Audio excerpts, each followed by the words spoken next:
With the team, I used to say, so who's our biggest competitor? And they start reeling off different names of different companies.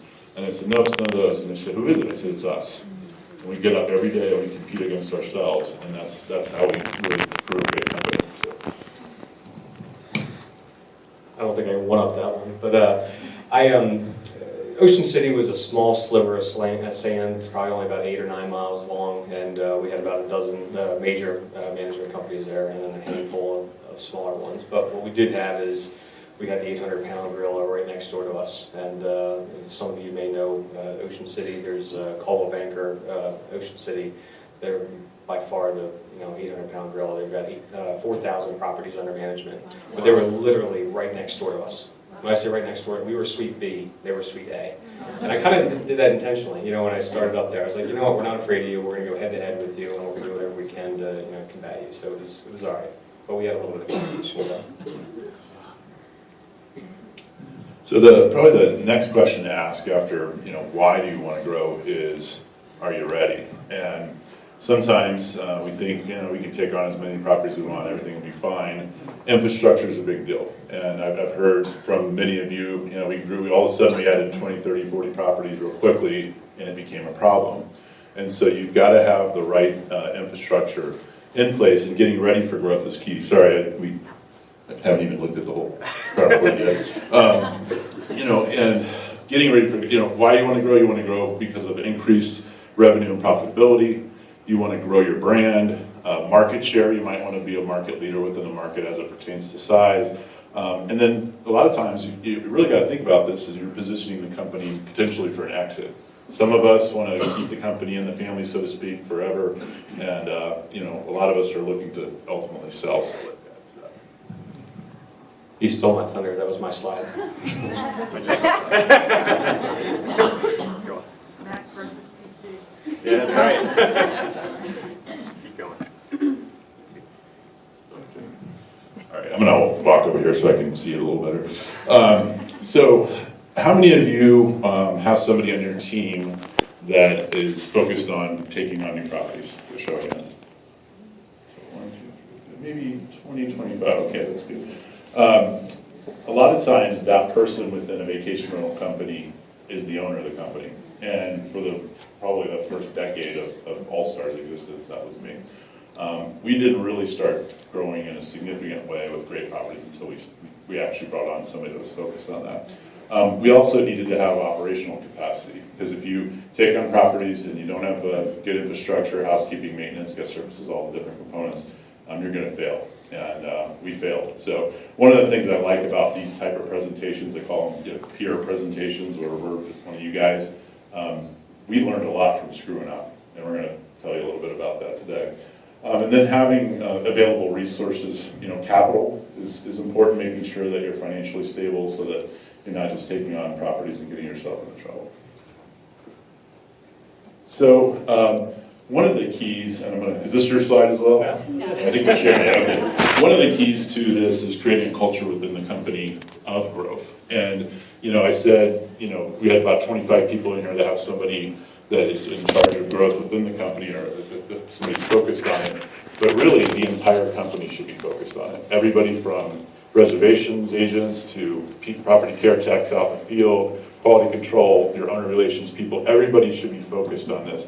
And I'll tell you many times, we'll get a call from an owner that met one of our property care techs, and he handed them a card. And they see our trucks all over the communities. And, Brooke, you've told me many times that he would actually pay, I think you paid the split to the cleaners to get referrals, because the cleaners are always talking to owners and that type of thing. So it's not just one individual, it's not the owner of the company, it's the entire company that should be focused on growth.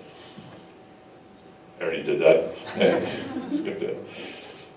So with a dedicated sales team, it's key to get the right person. So I'm going to pass it. Keeps trying to steal my thunder. No, sorry.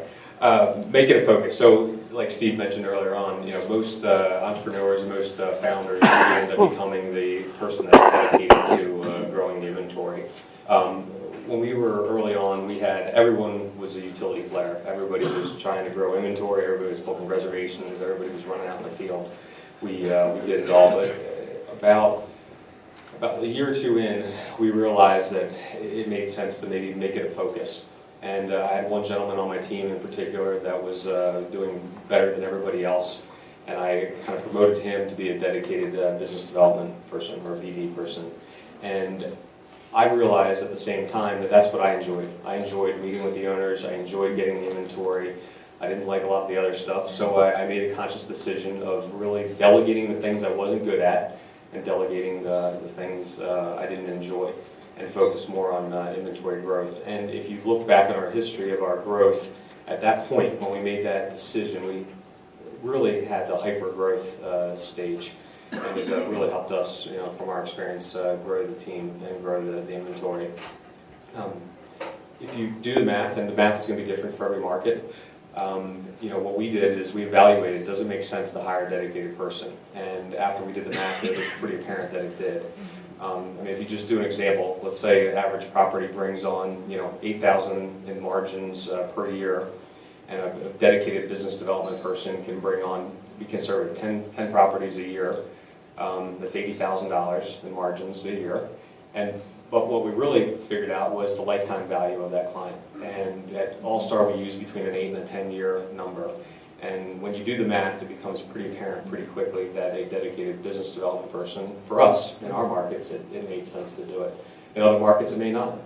Maybe the numbers are smaller, maybe it doesn't make sense. But what we found in our experience, it definitely did. Riding on with what Steve said before, connect sales with all teams. Those your frontline people are more visible than your salespeople. They're the ones that are out in the streets. They're the ones that are seen more than anyone else. And we're going to talk about this in a couple slides later, but the appearance of your team out on the street is probably your biggest billboard you have, whether it be the trucks, the vans, the uniforms. That's pretty important. But we always went over sales training with them. Just simple things, what they should say when asked the questions. But we also gave them tools. We gave them materials. Sometimes they're obviously not salespeople, but if they're out in the street, if you can at least give them marketing flyers, you can give them business cards that are bare minimum, and they can pass those off in case somebody does ask. It ends up netting us some results. And the little spiffs to them doesn't hurt either. So in understanding whether or not you, how many of the people in the room are owners of the company? And then keep your hand up if you were the primary salesperson. For almost everybody that raised their hand kept their hand up. That was interesting. Well, one of the things that I had to understand was, am I a good salesperson? Well, I started the company, I grew it, obviously I'm sales, but there's different personality profiles that are more effective for sales. And I want you guys to know that profile right there is the #1 sales profile. We use a system called Culture Index, and this is, you've probably heard of Myers-Briggs or DISC. This is a little bit different. I like it because it only takes about 7 minutes to fill out the survey, and I'll tell you why in a second. But this is an individual that is here at this conference. This is called the Persuader profile. This is a very wide profile, which means it's very apparent that that's their personality profile. And it's the #1 inside salesperson in the world. Can anyone in the room guess who that profile might be? You get a little prize if you can guess. Tyler. You said it. Said it first. Tyler. Yeah. So read that, please. What's that? Get your picture taken with Marcus Luttrell. All right. There you go. It was in your room too. So. But Tina gave them to me. so what we instituted is we actually, and this is not just for sales, but this is really critical in a sales role, as you can imagine. You're bringing on somebody, if you're considering somebody to come and take this role, or you're looking at yourself. And I have a different profile than Tyler. I probably have the same one as Tracy. It's called the Daredevil. You don't want any daredevils in your business, I can assure you of that, because we're nonconformists to the nth degree. There's Tyler right there. He's up on the screen now. Yeah. And nobody's sold more vacation rental software than Tyler Hurst. And if we didn't know at the time, you've heard Tracy's story and how he hired him. But if you were looking for a Tyler, this type of system would help facilitate you finding them. And what we do at our company is everybody that applies for a job at our company, no matter what it is, they have to fill out this survey. We match it to a profile that we're looking for that role. Now, like Tracy said last night, you're not going to have him working on your books, right? So if we're looking for an accountant, it looks a lot different than that, but we know what the sales profiles that we're looking for if we're looking for a salesperson. And everybody that comes through as an applicant comes through, and what we've seen it through our company, we've been doing this for 5 years now, it revolutionized our company, and it was the best thing for the team. And the reason is that the people that are in the right seats on the bus, and it's really good for them, because the worst thing you can do for a team member or employee is put them in a job they're just not designed to do. And this helps us in a big way. This is called Culture Index, by the way, and it'll be on the app. The information at the end of our whole presentation will be there as well. Yeah, I think that's good. So, building a referral network. My goal was to build an army of people that are selling my product for me, and preferably with them not being on the payroll always helped. So, when I started Advantage Resort Realty, it was in 2007. I thought it was a good idea to start a resort real estate company in that time. And I built up a sales team. We had about a dozen agents. Pretty much it was the dozen agents that nobody else wanted. And I also did the vacation rental business as well. And the vacation rental business was taking off pretty well. And the real estate sales, unfortunately, wasn't. And unfortunately, I was putting all my time and effort into the real estate sales with no results while the vacation rental was taking off. So after about a year, I finally said, you know what, there's got to be a better way. And there was a real estate team, probably the number one, the number two real estate team in our market. And I invited them to lunch one day. And I said, look, why don't you guys join our team? I will give you a sweetheart deal. Kind of offered them kind of a Remax model, paid them 100% split. They would take care of all of the real estate sales, and we would just focus strictly on vacation rentals. And they had, one thing that they had that was pretty unique is they had about a 95% market share of probably one of the top communities in Ocean City, a little island called Sunset Island. The properties were always the first to rent, always the highest ADRs. And by bringing them on, so that's what we did, we brought them on as a team and got rid of everybody else. I focused on vacation rentals, they could focus on real estate sales, and they would refer all those sales, all those turns ultimately to us. If you fast forward to today, by far Advantage has more properties in that community. They have the lion's share of the inventory, so the strategy paid off. What else is nice about that is whenever we would leverage those guests coming through and they're interested in buying, we refer to them. We'd still make a 25% commission, referral fee, which if you have a great agent, you're going to probably end up paying them more than that anyway. So it ended up working out well. When I came down to All-Star, kind of my first job was to build up the realtor network. I realized pretty quickly that that's probably the quickest way to grow the inventory. So my job was to do a little bit of wining and dining, which I was lucky that Steve gave me the Amex card and let me go out there and do a lot of lunches, a lot of dinners, a lot of golf. But it's more than just the wining and dining. It's positioning yourself. What we found and what really worked for us is positioning yourself as a resource. How can you help them close more deals? And that's what we did, and it paid off pretty well. That's it.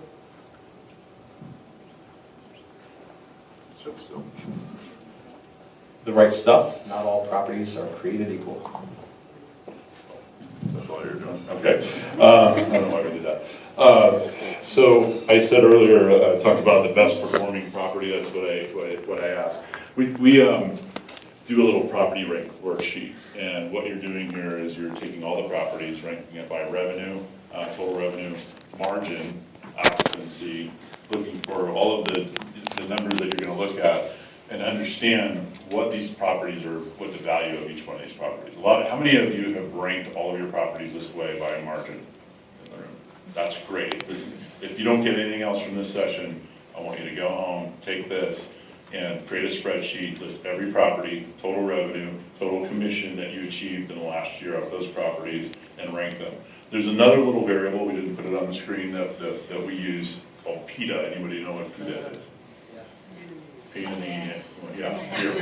And when you're thinking about property owners, not all property owners are created equal from a number of different ways. Sometimes you've got one that's really challenging. Well, what we found when we bench ranked them and then we scored them by PITA, a lot of the ones that were the biggest challenges were the lowest revenue producers. And so, you look at it and you're going, why are we doing this? And we need to let go of that, let go of that owner potentially. So, and I know Brooke's going to talk about the weaning process a little bit. So this is a very, very important tool. What this did for us also is, I'm looking at the top few, and what I did is I said, okay, we got a couple hundred properties here.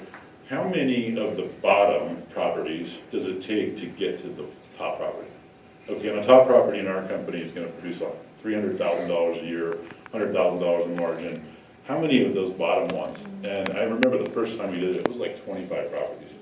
25 properties to equal the top one. Now think about that for a second. You've got to do all the same things for each one of those bottom properties as you do for the top. And so what did we do? We went, wow, we don't even want any more of those. We are going after this hard and heavy. And we'll talk about how we did that and how we continue to do that over time.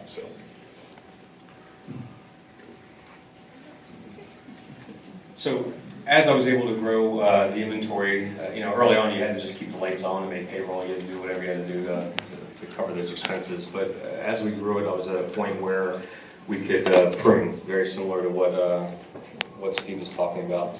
And I kind of took a play out of Jack Welch's playbook. And if you're familiar with Jack Welch, he was the CEO of GE from I think 81 to 2001, widely regarded one of the top CEOs of all time. And what he would do is he would rank his managers, and we would do the same thing for our properties. And he would rank his managers as A players, B players, and C players.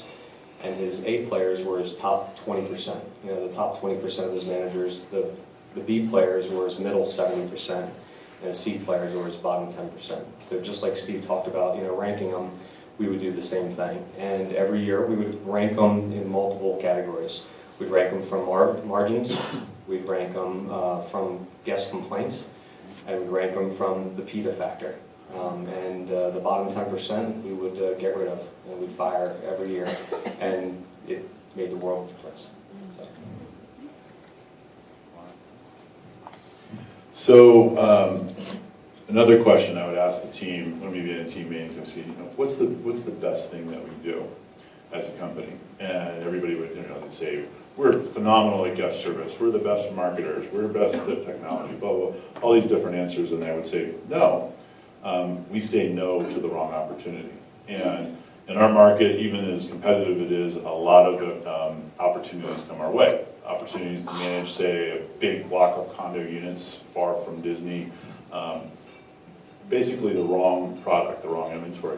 Might have even been the wrong owner. And for about a decade, we actually only took on properties that we sold through our real estate company and furnished through our interior design company. And consequently, we ended up with the best inventory in the market, except for these guys, of course. And it worked really, really well for us by saying no. Now, most business people, you got somebody walking in, they got a nice property that when most management companies in our market would jump over the counter with the contract, let's sign it right now, before they even saw the house, much less. We have a very, very specific way that we take on a new property. So if we have somebody that we're targeting, we're looking at that property, but we then go out and do a full assessment with our interior design company. We assess every component of that property. We give them that assessment and we say, okay, these are all the great things, here's some things that could use improvement, here's how much it would cost to do that. This is the level that you could come in at and the rate we would pay you per night of occupancy with this upgrade to it. And so that has been a huge component to ours. It's been challenging for Brooke because Brooke being a PC, he's not a Mac originally, he wanted to take on everything like he did at his own company, but he didn't really, and that's why he joined the company, because he really obviously understood it. We don't grow fast from a unit count perspective. We're looking for revenue. We're looking for margin. I don't want the most amount of properties in Orlando. That company is not going to be the most profitable like right now. So we're looking for the highest quality, high quality owners, high quality properties that produce a lot of margin. And so we say no to just about everything else.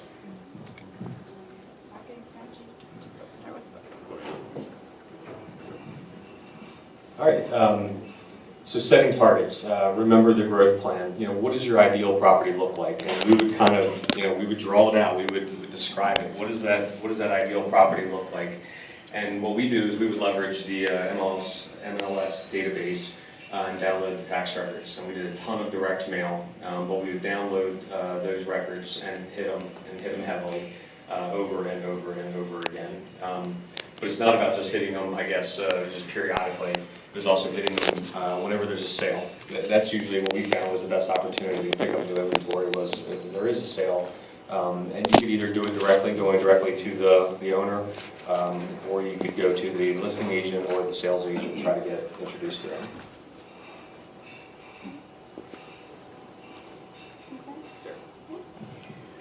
So you develop your target list. You know the homes that you're going after. So how do you then reach out to those owners?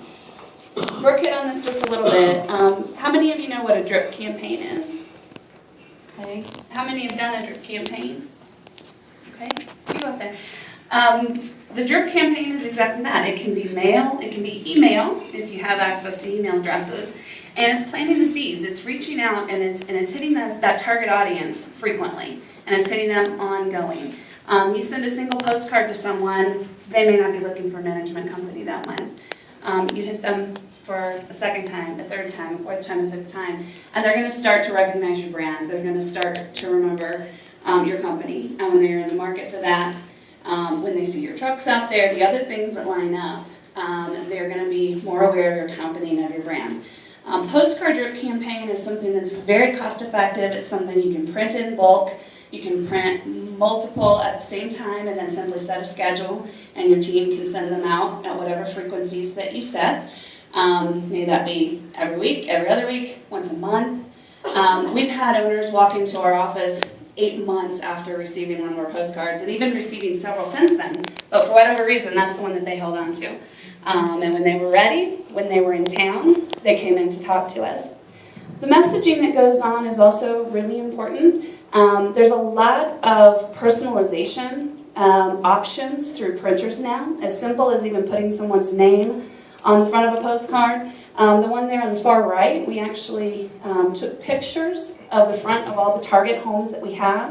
And then we did a series of postcards. We actually put their home on the postcards that they received, along with their name. So just something else that'll get their attention and stand out a little bit more from all of the mail that they're receiving on a daily or weekly basis.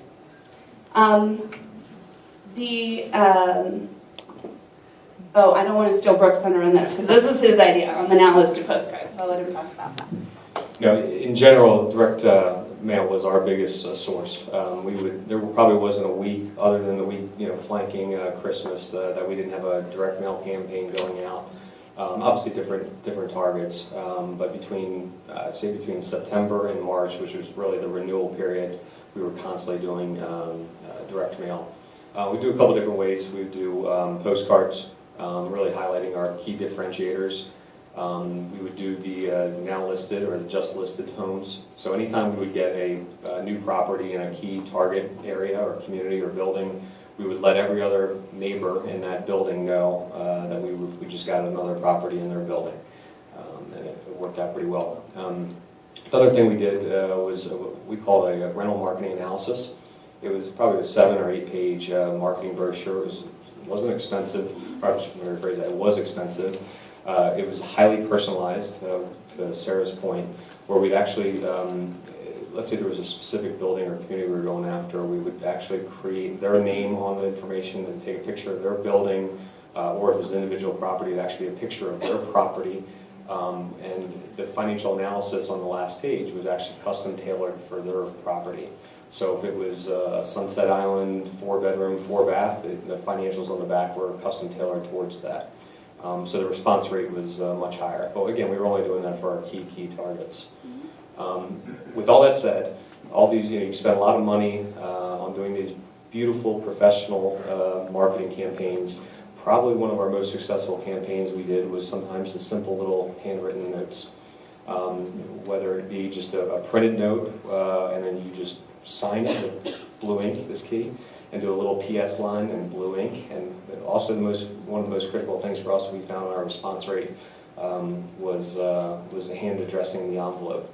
Or we even did, when we were doing more mass mailings on these postcards and handwritten campaigns, we actually got a handwriting font and would mass produce it, but it looked really, really sharp. I mean, it was very hard to tell that it was done by a computer. And again, those were probably the least expensive campaigns we did and probably netted the highest results.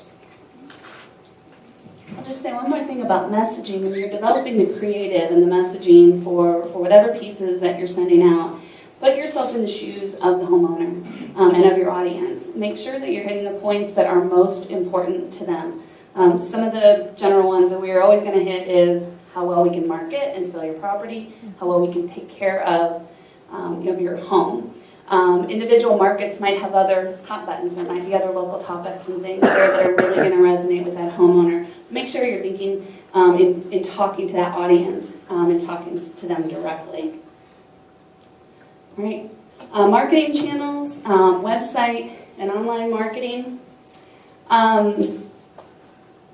Your website and the marketing you put out there for rentals can benefit you greatly when reaching out to homeowners as well. They're going to do their research. They're going to do their homework.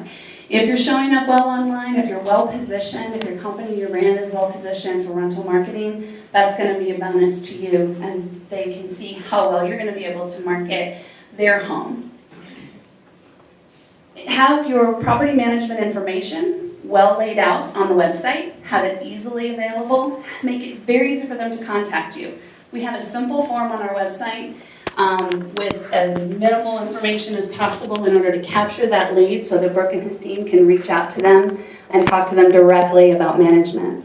The other thing is to have an About Us page. That screenshot there on the right, that's actually from a property page. It's a really neat analytics tool called Crazy Egg that measures the clicks on a particular page. And the hot spots that you see there are where the clicks are happening.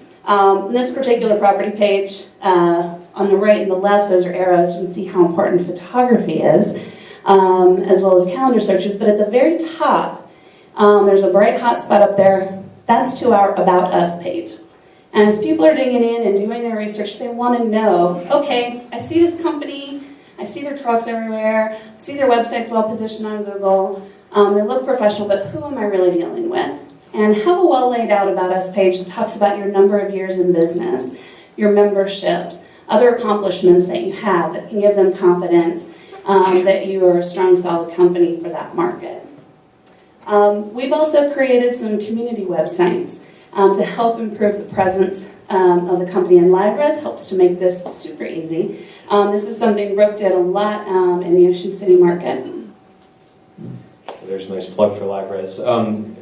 I think Tracy was a little annoyed by me, but I think about once a month I'd call him up and say, hey, I want another website. And he would, reluctantly say, all right, let's do it. And but I think at one point we had about 6 or 8 separate websites in addition to our flagship site. And what we would do is we would find a key target, again, a key community, a key building, and we would build, it was a little bit of guerrilla marketing. I don't know if Sarah would let us do this at All-Star, but it had the look and feel of the official building website. So inherently, because LiveRes is so great and the SEO was so strong organically, these property-specific websites would naturally fall towards the top. And therefore, owners would inherently go back to it and search for these, their own properties, and they'd see it up at the top, and they'd want to get listed on the website. Well, there's only one way they could get listed on that website is signing up with us. And we picked up a lot of inventory with this strategy. So I don't know if you all know Justin Clarkston, but he's around here, and he can actually help you do that. So a little plug for them.